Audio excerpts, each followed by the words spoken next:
Natalana sa mga adlaw, Domingo, Marso 15, ang pag-abot sa ikaduha nga grupo sa mga Filipino workers nga na-repatriate halin sa Middle East.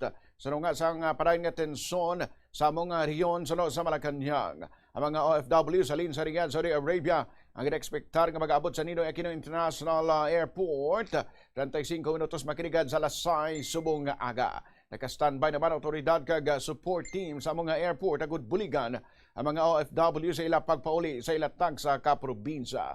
Bangod sa missile strikes ang US kag Israel sa Iran halin sa Pebrero, ginakabig sang gobyerno nga delikadong sitwasyon para sa mga Pilipino sa among nga riyon na rason kung nga agilayon ang mga ini nga naghingyo sa tagsa ka OFWs nga magpauli na lang sa Pilipinas. Sunod kay Department of Social Welfare and Development Assistant Secretary Arin Dumlao, yara mga social workers agud maghatag sang psychosocial support, livelihood help o kung iban pang bulig kung kinahanglan.